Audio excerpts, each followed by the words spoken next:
دسمبر 632 عیسوی شوال 11 ہجری کے تیسرے ہفتے میں خالد بن ولید رضی اللہ تعالیٰ عنہ نے 13,000 مجاہدین سے مرتدین کے 40,000 سے زیادہ لشکر کے خلاف یمامہ کے مقام پر وہ جنگ لڑی جسے اسلام کی پہلی خونریز جنگ کہا جاتا ہے۔ اس جنگ کا آخری معرکہ ایک وسیع باغ حدیقۃ الرحمن میں لڑا گیا۔ وہاں دونوں طرف اس قدر جانی نقصان ہوا تھا کہ حدیقۃ الرحمن کو لوگ حدیقۃ الموت، موت کا باغ کہنے لگے۔ آج تک اسے حدیقۃ الموت کہا جاتا ہے۔ اس وقت خالد بن ولید رضی اللہ تعالیٰ عنہ مدینہ میں تھے۔ انہیں خلیفۃ المسلمین حضرت ابوبکر صدیق رضی اللہ تعالیٰ عنہ نے حضرت عمر رضی اللہ تعالیٰ عنہ کی اس شکایت پر جواب طلبی کے لیے مدینہ بلایا تھا کہ انہوں نے مالک بن نویرہ کو قتل کرا کے اس کی بیوی لیلا کے ساتھ شادی کر لی تھی۔ ابو بکر رضی اللہ تعالیٰ عنہ نے ان حالات کو دیکھتے ہوئے جن میں اسلام گھر گیا تھا، خالد رضی اللہ تعالیٰ عنہ کے حق میں فیصلہ دیا اور حضرت خالد کو واپس بطاح جانے اور یمامہ کے مسلمہ کذاب کے فتنے کو ختم کرنے کا حکم دیا تھا۔ مسلمہ کذاب کے متعلق بتایا جا چکا ہے کہ اس نے نبوت کا دعویٰ کر رکھا تھا۔ اس کے پیروکاروں کی تعداد اتنی زیادہ ہو گئی تھی کہ اس کا لشکر مسلمانوں کے لیے خطرہ بن گیا تھا۔ اس وقت تک مسلمان ایک طاقت بن چکے تھے، لیکن مسلمہ کی طاقت بڑھتی جا رہی تھی۔ یہ مدینہ کے لیے بھی خطرہ تھا اور اسلام کے لیے بھی۔ مدینہ سلطنت اسلامیہ کا مرکز تھا۔ خالد رضی اللہ تعالیٰ عنہ کا لشکر بطح میں تھا۔ وہیں انہوں نے مالک بن نویرہ کو سزائے موت دی اور اس کی انتہائی حسین بیوی لیلا کے ساتھ شادی کی تھی۔ لیلا وہیں تھی۔ خالد رضی اللہ تعالیٰ عنہ بطح کو روانہ ہو گئے۔ انہیں معلوم تھا کہ ان کے پرانے ساتھی سالار اکرمہ رضی اللہ تعالیٰ عنہ اسی علاقے میں اپنے لشکر کے ساتھ موجود ہیں اور مسلمہ کے خلاف مدد کو پہنچیں گے۔ اکرمہ رضی اللہ تعالیٰ عنہ بن ابو جہل ان 11 سالاروں میں سے تھے جنہیں خلیفۃ المسلمین نے مختلف علاقوں میں مرتد اور باغی قبائل کی سرکوبی کے لیے بھیجا تھا۔ دوسرے قبیلے اتنی طاقتور نہیں تھے جتنا مسلمہ کا قبیلہ بنو حنیفہ تھا، اس لیے اس علاقے میں اکرمہ رضی اللہ تعالیٰ عنہ کو بھیجا گیا تھا۔ ان کے پیچھے پیچھے ایک اور سالار شرجیل بن حسنہ کو بھیج دیا گیا۔ خلیفہ ابوبکر رضی اللہ تعالیٰ عنہ نے سالار شرجیل کو یہ حکم دیا تھا کہ وہ اکرمہ کو مدد دیں گے۔ حضرت اکرمہ یمامہ کی طرف جا رہے تھے۔ یہ 2-2.5 مہینے پہلے کی بات ہے۔ اس وقت حضرت خالد طلیحہ سے نبرد آزما تھے۔ انہوں نے طلیحہ کو بہت بری شکست دی تھی۔ یہ خبر حضرت اکرمہ تک پہنچی تو وہ ہوش میں آ گئے۔ انہوں نے ابھی کسی قبیلے کے خلاف جنگی کارروائی نہیں کی تھی۔ کچھ دنوں بعد حضرت اکرمہ کو خبر ملی کہ حضرت خالد نے سلمہ کے طاقتور لشکر کو شکست دی ہے۔ مورخ لکھتے ہیں کہ حضرت اکرمہ پر انسانی فطرت کی ایک کمزوری غالب آ گئی۔ انہوں نے اپنے ساتھی سالاروں سے کہا کہ خالد فتح پر فتح حاصل کرتے جا رہے ہیں اور انہیں ابھی لڑنے کا بھی موقع نہیں ملا۔ خالد اور اکرمہ اسلام قبول کرنے سے پہلے کے ساتھی اور ایک جیسے جنگجو اور میدان جنگ کے ایک جیسے قائد تھے۔ کیوں نہ ہم ایک ایسی فتح حاصل کر لیں جس کے سامنے خالد کی تمام فتوحات کی اہمیت ختم ہو جائے۔ حضرت اکرمہ نے اپنے ماتحت سالاروں سے کہا، مجھے اطلاع مل چکی ہے کہ شرجیل بن حسنہ ہماری مدد کو آ رہا ہے۔ معلوم نہیں وہ کب پہنچے۔ میں زیادہ انتظار نہیں کر سکتا۔ میں مسلمہ پر حملہ کروں گا۔ مسلمہ معمولی عقل و ذہانت کا آدمی نہیں تھا۔ اسے معلوم تھا کہ مسلمان اس کی نبوت کو برداشت نہیں کر رہے اور کسی بھی روز اسلامی لشکر اس پر حملہ کر دے گا۔ اس نے اپنے علاقے کے دفاع کا بندوبست کر رکھا تھا، جس میں دیکھ بھال اور جاسوسی کا انتظام بھی شامل تھا۔ حضرت اکرمہ سوچے سمجھے بغیر بڑھتے گئے اور یمامہ کے قریب پہنچ گئے۔ وہ چونکہ جذبات سے مغلوب ہو کر جا رہے تھے، اس لیے احتیاط نہ کر سکے کہ دشمن دیکھ رہا ہوگا۔ انہیں دشمن کے جاسوسوں نے دیکھ لیا اور مسلمہ کو اطلاع دی۔ ایک علاقے میں جہاں اونچے ٹیلے اور ٹیکریاں تھیں، حضرت اکرمہ کو مسلمہ کے کچھ آدمی دکھائی دیے۔ حضرت اکرمہ نے ان پر حملہ کر دیا، مگر یہ مسلمہ کا بچھایا ہوا جال تھا۔ مسلمہ نے وہاں خاصا لشکر چھپا رکھا تھا جس کے دائیں بائیں سے اکرمہ کے لشکر پر حملہ کر دیا۔ حضرت اکرمہ اس غیر متوقع صورتحال میں سنبھل نہ سکے۔ مسلمہ کے لشکر نے انہیں سنبھلنے دیا ہی نہیں۔ حضرت اکرمہ کے ساتھ نامی گرامی اور تجربہ کار سالار اور کمانڈر تھے، لیکن میدان دشمن کے ہاتھ تھا۔ اس نے مسلمانوں کی کوئی چال کامیاب نہ ہونے دی۔ حضرت اکرمہ کو نقصان اٹھا کر پسپا ہونا پڑا۔ حضرت اکرمہ اپنی اس شکست کو چھپا نہیں سکتے تھے۔ چھپا لیتے تو لشکر میں سے کوئی مدینہ اطلاع بھیج دیتا۔ چنانچہ حضرت اکرمہ نے خلیفۃ المسلمین کو لکھ بھیجا کہ ان پر کیا گزری۔ خلیفہ ابو بکر صدیق رضی اللہ تعالیٰ عنہ کو سخت غصہ آیا۔ انہوں نے اکرمہ کو واضح حکم دیا کہ شرجیل کا انتظار کریں اور اکیلے مسلمہ کے سامنے نہ جائیں، مگر اکرمہ نے جلد بازی سے کام لیا تھا۔ حضرت ابو بکر نے حضرت اکرمہ کو جو تحریری پیغام بھیجا اس میں غصے کا اظہار اس طرح کیا کہ حضرت اکرمہ کو ابن ابو جہل لکھنے کے بجائے ابن ام اکرمہ، اکرمہ کی ماں کے بیٹے لکھا۔ یہ عربوں میں رواج تھا کہ کسی کی توہین مقصود ہوتی تو اس کے باپ کے نام کے بجائے اسے اس کی ماں سے منسوب کرتے تھے۔ اس سے یہ ظاہر کیا جاتا تھا کہ تمہاری ولدیت مشکوک ہے یا یہ کہ تم اپنے باپ کے بیٹے نہیں ہو۔ خلیفۃ المسلمین نے لکھا، آئے ابن ام اکرمہ، میں تمہاری صورت دیکھنا نہیں چاہتا، میں یہ بھی نہیں چاہتا کہ مدینہ آؤ۔ تم آئے تو یہاں کے لوگوں میں مایوسی پھیلاؤ گے۔ مدینہ سے دور رہو۔ تم اب یمامہ کا علاقہ چھوڑ دو اور حذیفہ کے ساتھ جا ملو اور اہل عمان سے لڑو۔ وہاں سے فارغ ہو کر عرفجہ کی مدد کے لیے مہرہ چلے جانا۔ اس کے بعد یمن جا کر مہاجرین ابی امیہ سے جا ملنا۔ جب تک تم سالاری کے معیار پر پورے نہیں اترتے مجھے اپنی صورت نہ دکھانا، میں تم سے بات تک نہیں کروں گا۔ خلیفۃ المسلمین حضرت ابو بکر صدیق رضی اللہ تعالیٰ عنہ نے شرجیل کو پیغام بھیجا کہ وہ جہاں ہیں وہیں رہیں، اور جب خالد رضی اللہ تعالیٰ عنہ آئے تو اپنا لشکر ان کے ساتھ کر کے خود ان کے ماتحت ہو جائیں۔ حضرت خالد کو بتا دیا گیا تھا کہ شرجیل کا لشکر بھی انہیں مل رہا ہے۔ وہ خوش ہوئے کہ اب وہ مسلمہ کا مقابلہ بہتر طریقے سے کر سکیں گے۔ انہیں توقع تھی کہ شرجیل کا لشکر تازہ دم ہوگا، مگر یہ لشکر حضرت خالد کو ملا تو وہ تازہ دم نہیں تھا۔ ان میں کئی مجاہدین زخمی تھے۔ کیا ہوا شرجیل؟ خالد رضی اللہ تعالیٰ عنہ نے پوچھا۔ ندامت کے سوا میرے پاس کوئی جواب نہیں، شرجیل نے کہا۔ میں نے خلیفۃ المسلمین کی حکم عدولی کی ہے۔ میرے لیے حکم تھا کہ اکرمہ کو مدد دوں، مگر میرے پہنچنے سے پہلے اکرمہ مسلمہ کے لشکر سے ٹکر لے کر پسپا ہو چکا تھا۔ یہ ایک خبر تھا جس نے مجھ پر بھی غلبہ پا لیا کہ ایک فتح تمہارے حساب میں لکھی جائے۔ باریک بین اور دور اندیش خالد نے طنزیہ لہجے میں شرجیل کا جواب پورا کرتے ہوئے کہا، اکیلے پتھر کی کوئی طاقت نہیں ہوتی شرجیل، پتھر مل کر چٹان بنا کرتے ہیں، پھر اس چٹان سے جو ٹکراتا ہے وہ دوسری بار ٹکرانے کے لیے زندہ نہیں رہتا۔ خود غرضی اور ذاتی مفاد کا انجام دیکھ لیا تم نے۔ اکرمہ جیسا تجربہ کار سالار پٹ کر ذلیل ہو چکا ہے۔ میں تم پر کرم کرتا ہوں کہ خلیفہ کو تمہاری حماقت کی خبر نہیں ہونے دوں گا۔ شرجیل بن حسنہ نے اکرمہ جیسی غلط حرکت کی تھی۔ اس نے بھی خالد رضی اللہ تعالیٰ عنہ سے بازی لے جانے کے لیے راستے میں مسلمہ کے لشکر سے ٹکر لے لی اور پسپا ہونا پڑا تھا۔ مسلمہ کذاب دربار لگائے بیٹھا تھا۔ ٹھنگنے قد والا یہ بدصورت انسان مکمل نبی بن چکا تھا۔ اس کا قبیلہ بنو حنیفہ تو اسے نبی مان ہی چکا تھا۔ دوسرے قبیلوں کے لوگ جوق در جوق اس کی بیعت کے لیے آتے اور اس کی ایک جھلک دیکھنے کو بےتاب رہتے تھے۔ لوگوں نے اس کی قوت اور کرامات دیکھ لی تھیں۔ اب اس کے پیروکاروں نے 2 معجزے اور دیکھ لیے تھے۔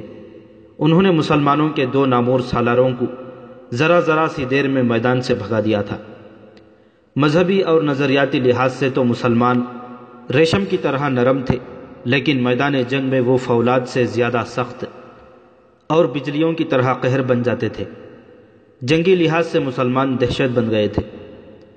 اکرمہ اور شرجیل نے اپنی غلطی اور کج فہمی سے شکست کھائی تھی، لیکن بنو حنیفہ نے انہیں اپنے کذاب نبی کے معجزوں اور کرامات کے کھاتے میں لکھ دیا۔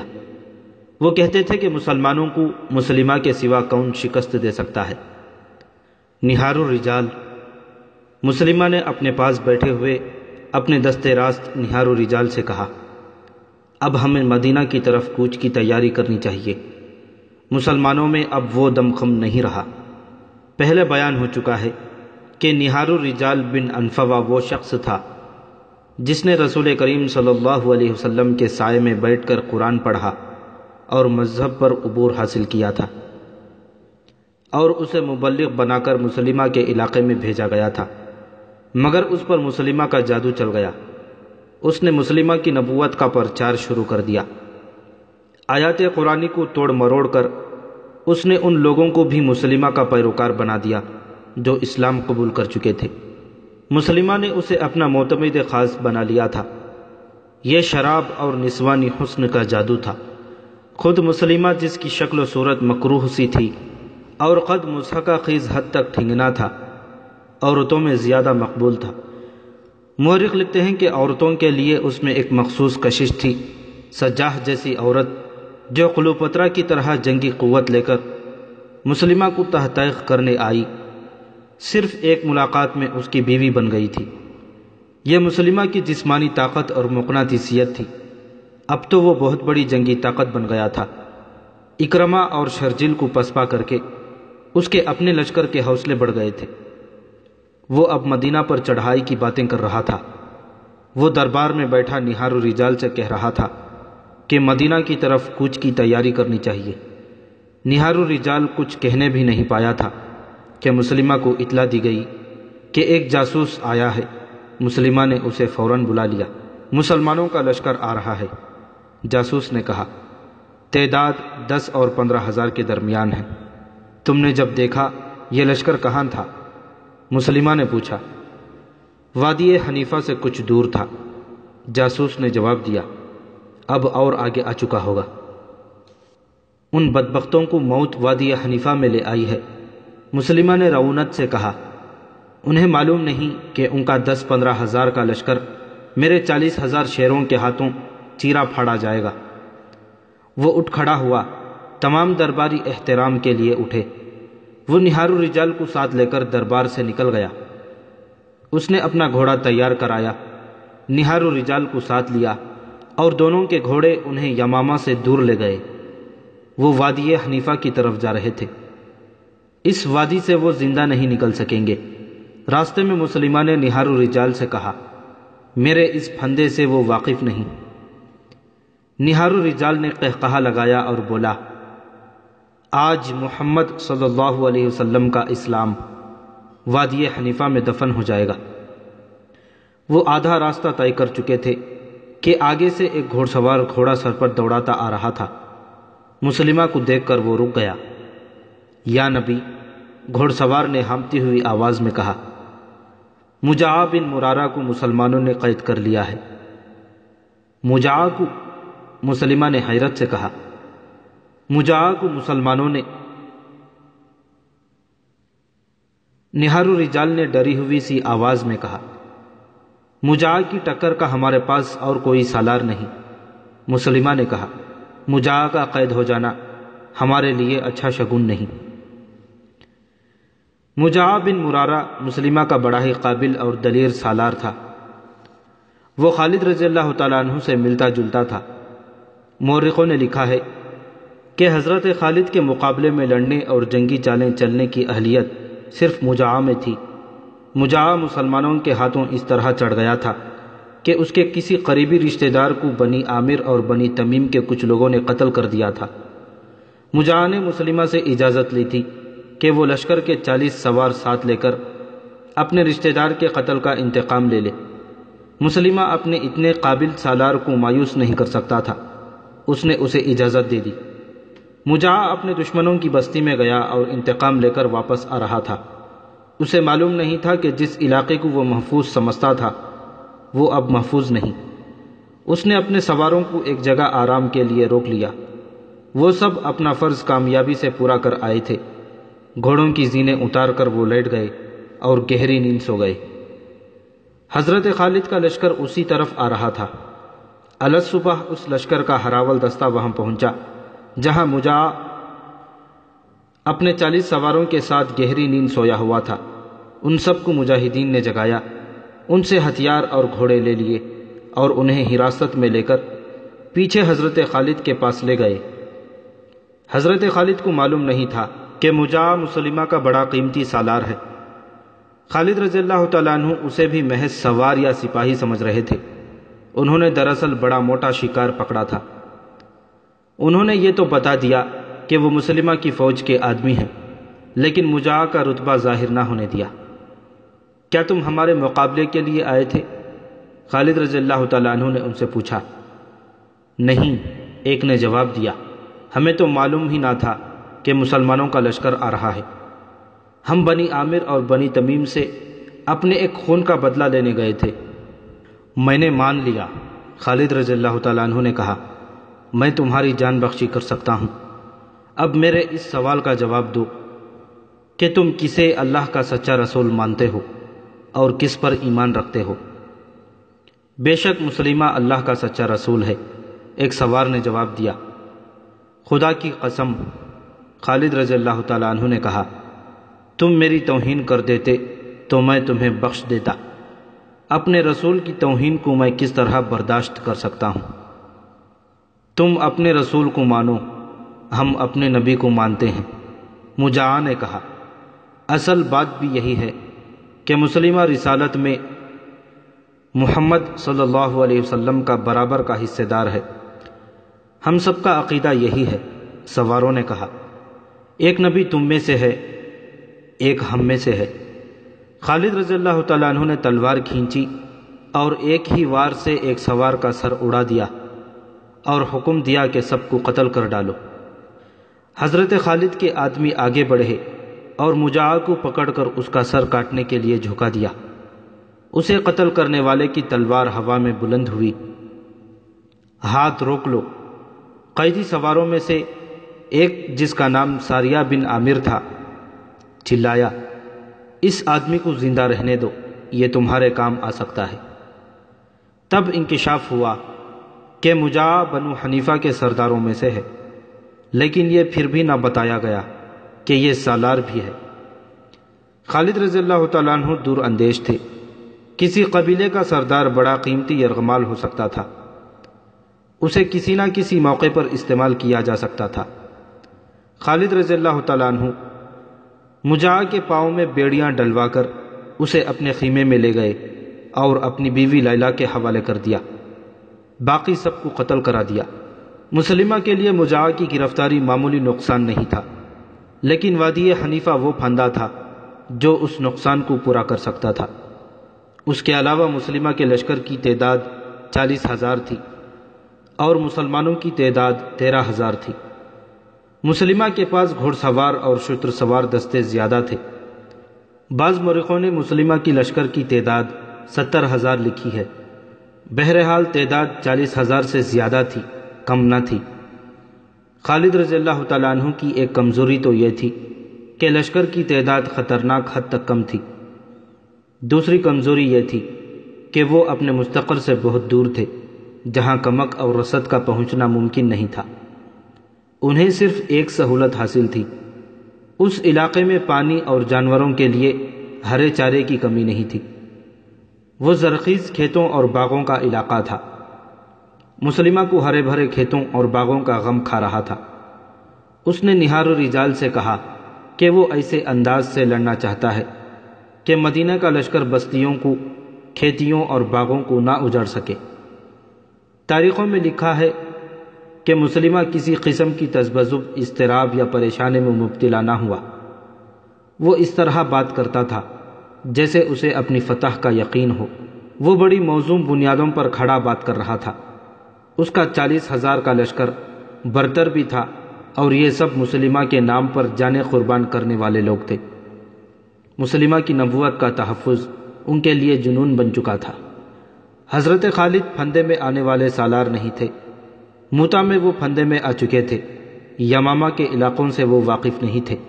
انہوں نے دیکھ بھال اور آگے کی زمین کا جائزہ لینے کے لیے ایک پارٹی بھیج دی تھی۔ رات کو اس پارٹی نے جو رپورٹ دی اس کے مطابق حضرت خالد نے اپنا راستہ بدل دیا تاکہ حنیفہ کی وادی کے اندر سے نہ گزرنا پڑے۔ وہ ذرا دور کا چکر کاٹ کر آگے نکل گئے۔ مسلمہ کذاب نے بھی دیکھ بھال کا انتظام کر رکھا تھا۔ اسے اطلاع ملی کہ مدینہ والے آگے نکل گئے ہیں، تو اس نے اپنا لشکر بڑی تیزی سے اقربہ کے میدان میں منتقل کر دیا۔ خالد رضی اللہ تعالیٰ عنہ کی نظر اسی میدان پر تھی، لیکن دشمن پہلے پہنچ گیا تھا۔ خالد رضی اللہ تعالیٰ عنہ نے ایک جگہ دیکھ لی جو میدان سے بلند تھی۔ انہوں نے وہیں اپنا لشکر روک لیا۔ وہاں سے وہ مسلمہ کے پڑاؤ کو اچھی طرح دیکھ سکتے تھے۔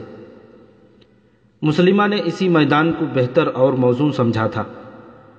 ایک تو اس نے اپنے لشکر کا تمام تر ساز و سامان اور مال و اسباب اپنی خیمہ گاہ سے پیچھے رکھا تھا، دوسرے یہ کہ کھیتیاں اور باغات بھی لشکر کے پیچھے تھے۔ ان سب کی وہ بڑی اچھی طرح حفاظت کر سکتا تھا۔ اس نے یہ بھی دیکھ لیا تھا کہ خالد رضی اللہ تعالیٰ عنہ یہاں سے آگے یمامہ کو بڑھے تو وہ ان پر عقب سے حملہ کر دے گا۔ خالد رضی اللہ تعالیٰ عنہ بھی اس صورت کو بھانپ چکے تھے۔ مسلمہ نے اپنے لشکر کو 3 حصوں میں تقسیم کر دیا۔ اس نے دائیں حصے کی قیادت نہار الرجال کو دی۔ بائیں حصے کا سالار محکم بن طفیل تھا اور درمیان میں یعنی قلب میں خود رہا۔ اس نے اپنے بیٹے کو، جس کا نام شرجیل تھا، کہا کہ وہ لشکر سے خطاب کرے۔ ایک شرجیل بن حسنہ خالد رضی اللہ تعالیٰ عنہ کے لشکر کا سالار تھا۔ مسلمہ کے بیٹے کا نام بھی شرجیل تھا۔ شرجیل گھوڑے پر سوار ہوا اور اپنے لشکر کے 3 حصوں کے سامنے باری باری جا کر کہا، اے بنو حنیفہ، آج اپنی آن اور اپنی آبرو پر مر مٹنے کا وقت آ گیا ہے۔ خدا نے تمہارے قبیلے کو نبوت دی ہے۔ آج اپنی آبرو اور نبوت کی خاطر اس طرح لڑو کہ مسلمانوں کو پھر کبھی تمہارے سامنے آنے کی جرأت نہ ہو۔ اگر تم نے پیٹھ دکھائی تو دشمن تمہاری بیویوں، تمہاری بہنوں اور تمہاری بیٹیوں کو لونڈیاں بنا لے گا، اور اس زمین پر ہی جو تمہاری زمین ہے ان کی آبرو لوٹے گا۔ کیا تم یہ منظر برداشت کر لو گے؟ مسلمہ کے لشکر کو جیسی آگ لگ گئی ہو، وہ مسلمہ کے نام کے نعرے لگانے لگے، گھوڑے کھور مار مار کر ہنہنانے لگے۔ خالد رضی اللہ تعالیٰ عنہ اس صورتحال کا مقابلہ کرنے کے لیے تیار تھے کہ مسلمہ کذاب کا لشکر ان پر فوراً حملہ کر دے گا۔ نفری کی افراد کی زور پر مسلمہ کو حملہ کر دینا چاہیے تھا، لیکن مورخ لکھتے ہیں کہ وہ جنگ کے فن میں مہارت رکھتا تھا۔ اس نے حملے میں پہل نہ کی۔ اس کا خیال تھا کہ پہلے خالد رضی اللہ تعالیٰ عنہ حملہ کرے اور دفاع میں لڑا جائے، اور جب مسلمان تھک جائیں تو دائیں بائیں سے حملہ کر کے انہیں ختم کر دیا جائے۔ اس دور کی تحریریں بتاتی ہیں کہ خالد رضی اللہ تعالیٰ عنہ مسلمہ کی چال نہ سمجھ سکے۔ انہوں نے اپنے سالاروں سے کہا کہ مرتدین سے آمنے سامنے کی جنگ اس طرح لڑی جائے کہ اسے اپنے دستوں کو ادھر ادھر کرنے کی مہلت نہ ملے اور وہ دفاعی لڑائی لڑتا رہے۔ خالد رضی اللہ تعالیٰ عنہ کی توقع تھی کہ 13,000 سے 40,000 کو شکست اسی طرح دی جا سکتی ہے کہ اسے کوئی چال چلنے کا موقع نہ دیا جائے۔ اس وقت کے رواج کے مطابق خالد رضی اللہ تعالیٰ عنہ کو بھی ضرورت محسوس ہوئی کہ اپنے لشکر کا حوصلہ بڑھائیں۔ خلیفۃ المسلمین نے خالد رضی اللہ تعالیٰ عنہ کی مدد کے لیے جو دستے بھیجے تھے ان میں قرآن کے حافظ اور خوش الہان قاری بھی خاصی تعداد میں تھے۔ اس دور کے حافظ قرآن اور قاری ماہر تیغ زن اور لڑنے والے بھی ہوتے تھے۔ وہ مسجدوں میں بیٹھے رہنے والے لوگ نہیں تھے۔ اس کے علاوہ خالد رضی اللہ تعالیٰ عنہ کے ساتھ وہ لوگ بھی تھے جنہوں نے ہر میدان میں اپنے سے کئی گنا طاقتور دشمن کو شکستیں دی تھیں۔ خالد رضی اللہ تعالیٰ عنہ کے لشکر میں عمر رضی اللہ تعالیٰ عنہ کے بھائی زید بن خطاب اور ان کے بیٹے عبداللہ رضی اللہ تعالیٰ عنہ بھی تھے۔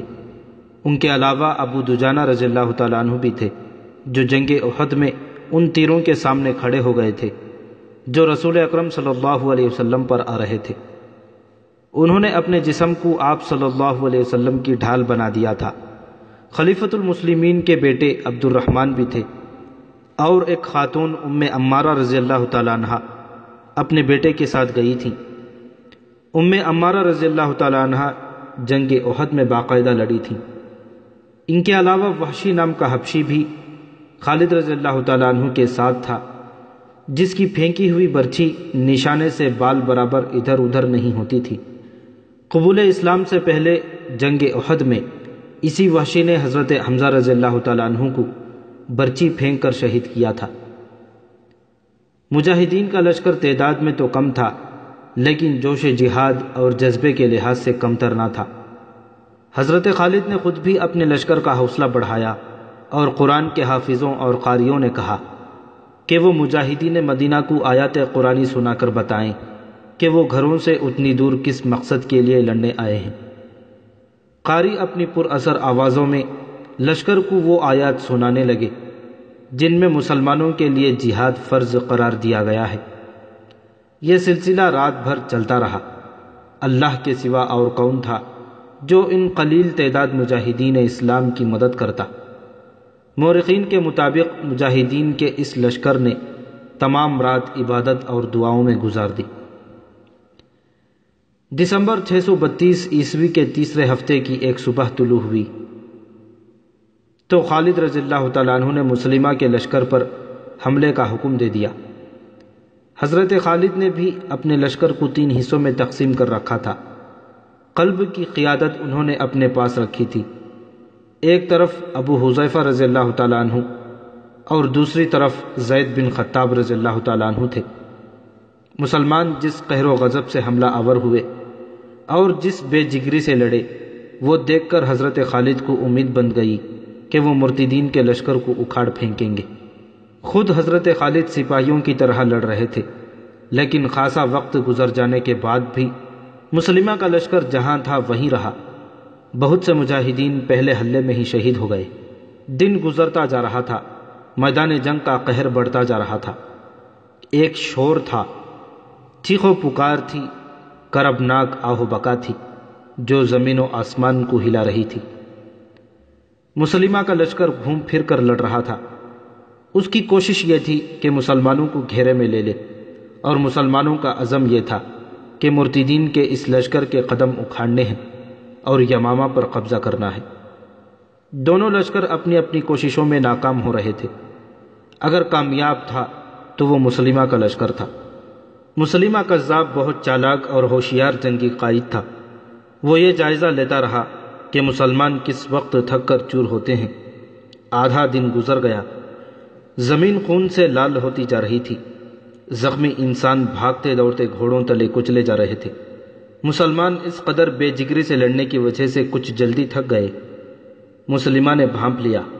اس نے اپنے لشکر کے ایک تازہ دم حصے کو مسلمانوں پر حملے کا حکم دے دیا۔ اس کے لشکر کا یہ حصہ طوفانی موج کی طرح آیا۔ مسلمہ نے سب کو یقین دلا رکھا تھا کہ جو اس کی نبوت کی خاطر لڑتا ہوا مرے گا وہ سیدھا جنت میں جائے گا۔ حضرت خالد نے تھوڑی ہی دیر بعد محسوس کر لیا کہ ان کے لشکر پر دباؤ بہت تیز ہو گیا ہے۔ حضرت خالد کوئی چال سوچ رہے تھے کہ مسلمانوں نے پیچھے ہٹنا شروع کر دیا۔ آگے والے دستے تیزی سے پیچھے ہٹے، پیچھے والے ان سے زیادہ تیزی سے پسپا ہوئے۔ سالاروں نے بہت شور مچایا، لشکر کو پکارا، نعرے لگائے، لیکن مرتدین کا دباؤ ایسے قہر کی صورت اختیار کر گیا تھا جسے مسلمان برداشت نہ کر سکے، اور ان میں بدنظمی پھیل گئی۔ دیکھا دیکھی مسلمان ایسی بری طرح بھاگے کہ اپنی خیمہ گاہ میں بھی نہ رکے اور دور پیچھے چلے گئے۔ مسلمہ کے لشکر نے ان کا تعاقب کیا۔ احد کے میدان میں بھی مسلمانوں نے اپنے لیے ایسی ہی صورت پیدا کر لی تھی اور شکست اٹھائی تھی۔ یہ ان کی دوسری پسپائی تھی جو بھگدڑ کی صورت اختیار کر گئی تھی۔